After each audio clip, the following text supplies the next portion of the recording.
দেখো আজ বানিয়েছি মাটনের লাল ঝোল। তো দেখ কীভাবে বানিয়েছি সেটা দেখো। তো ফার্স্টে আমি দেখো মাটনটাকে ম্যারিনেট করে রেখেছি পেঁয়াজ আদা রসুন লঙ্কা আর হলুদ লবণ দিয়ে। তো দেখো আলুগুলোকে ওখানে ভেজে নিয়েছি, আর এখানে একটা পেঁয়াজকে আমি কিন্তু ভেজে নিচ্ছি। আর যেটা ম্যারিনেট করেছি ওখানে কিন্তু দুটো পেঁয়াজ দিয়ে ম্যারিনেট করে রেখেছি, পেঁয়াজ আদা রসুন যা যা লাগে। এবার দেখো পেঁয়াজটা ভাজা হয়ে গেছে, দিয়ে দিলাম আমি কিন্তু ম্যারিনেট করে রাখা মাটনগুলো। তো মাটনগুলোর মধ্যে আমি সবই দিয়েছি, আর কিচ্ছু মশলা আমি দেবো না। এখানে লবণ হলুদ লঙ্কার গুঁড়ো, তারপরে আদা রসুন বাটা পেঁয়াজ বাটা সবই দিয়ে দিয়েছি, তেজপাতাও দিয়ে দিয়েছি। তা এখানে আমি 15 মিনিট আগেই কিন্তু এটাকে ম্যারিনেট করে রেখেছি, এটা আর তোমাদেরকে দেখানো হয়নি। আর এখানে আমি দুখানা বড় সাইজের পেঁয়াজ দিয়েছি ম্যারিনেট করাতে, পেস্ট করে দিয়েছি, আর ভেজে নিয়েছি কিন্তু একটা গোটা পেঁয়াজ। তো চলো রেসিপিটি দেখতে থাকো। দেখো এবার কিন্তু মাটনটাকে খুব ভালো করে কিন্তু কষিয়ে নিতে হবে। আর তোমরা সবাই জানো মাটন কষাতে কিন্তু অনেক টাইম লাগে, 2-1 মিনিটের ব্যাপার না। তো গ্যাসের ফ্লেমটাকে মিডিয়ামে রেখে কিন্তু খুব ভালো করে মাটনটাকে কষিয়ে নেব বেশ অনেকক্ষণ ধরে। তো দেখতে থাকো আমি কিভাবে মাটনটা করি, খুবই সিম্পলভাবেই করছি, জানি তোমরা জানো সবাই, কিন্তু আমি যেভাবে করছি সেভাবেই আমি তোমাদের দেখাচ্ছি। তো দেখো এখানে প্রায় 1 কেজি মতন মাটন আছে।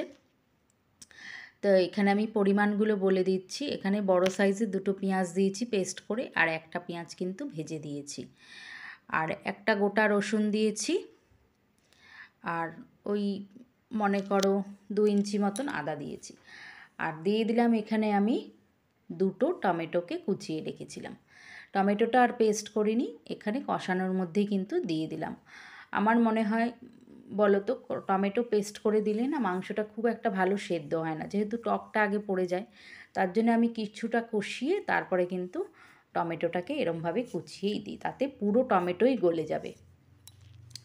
তো দেখো কত সুন্দর আমি মাটনটাকে কষানো হচ্ছে।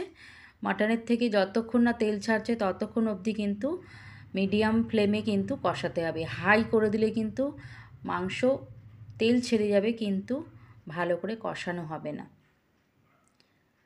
তো দেখো কিভাবে আমি করছি মাটনটা, আর আলুগুলোকে কিন্তু ভেজে তুলে রেখেছি। ফার্স্টেই কিন্তু আলুগুলোকে ভেজে আমি তুলে রেখেছি। তো এখানে আমি কোনো রকম আর মশলা ইউজ করব না, সমস্ত মশলা কিন্তু আমি এখানে অ্যাড করে দিয়েছি। তো দেখো মাটন থেকে অলরেডি তেল ছাড়তে শুরু করেছে, বেশ অনেকক্ষণ ধরে কিন্তু কষিয়ে নিতে হবে। যদি আমার রেসিপি ভালো লাগে তাহলে কিন্তু লাইক করো, কমেন্ট করো, শেয়ার করো। আর দেখো মাটন থেকে অলরেডি তেল ছাড়তে কিন্তু শুরু করেছে। এই পর্যায়ে কিন্তু আমি ভেজে রাখা আলুগুলোকে দিয়ে দিচ্ছি। তা আলু আমি খুব লাল করে ভাজিনি, যেহেতু চন্দ্রমুখী আলু আর তাড়াতাড়ি গলে যাবে তার জন্য কিন্তু অল্পই ভেজেছি। তা আলুগুলোকে দিয়ে আমি তার সাথে আবারও ভালো করে কিন্তু মাটনটাকে কষিয়ে নিচ্ছি। আর আমার রেসিপি ভালো লাগলে কিন্তু চ্যানেলটিকে সাবস্ক্রাইব করে বেল আইকনটি প্রেস করে আমার পাশে থেকো। তা আলুগুলোকে দিয়ে আবারও কষিয়ে নিচ্ছি। আর দেখো এইদিকে আমি কিন্তু বাটিতে করে গরম জল অলরেডি বসিয়ে দিয়েছি। মাটন বলো আর চিকেন বলো সবেতেই কিন্তু গরম জল ইউজ করলে এর কিন্তু স্বাদ অন্যরকমই হয়, খুব সুন্দর আর কি টেস্ট হয়। তো দেখো এবার মাটনটা কষানো হয়ে গেছে, দিয়ে দিচ্ছি আমি কিন্তু প্রেশার কুকারে। এখানে বড় সাইজের প্রেশার কুকারটা নিয়েছি, যেহেতু অনেকটা মাটন রয়েছে আবার আলুও রয়েছে, তার জন্য কিন্তু এখানে আমি 4টে সিটি দিয়ে কিন্তু নামিয়ে নেব। তো চলো সমস্ত মাটনটাকে আমি দিয়ে দিয়েছি, এবার দিয়ে দেবো কিন্তু গরম জলটাকে। সমস্ত যতটা ঝোল, আর মাটনের ঝোলটাই কিন্তু বেশি ভালো লাগে, তোমরা সবাই জানো। আর দেখো পরিমাণ মতন আমি কিন্তু জলটা দিয়ে দিয়েছি, এবার একটু হাতা দিয়ে গুলিয়ে নিচ্ছি, নিয়ে ঘেঁটে দিয়ে এবার কিন্তু আমি এটা গ্যাসে বসিয়ে দেব।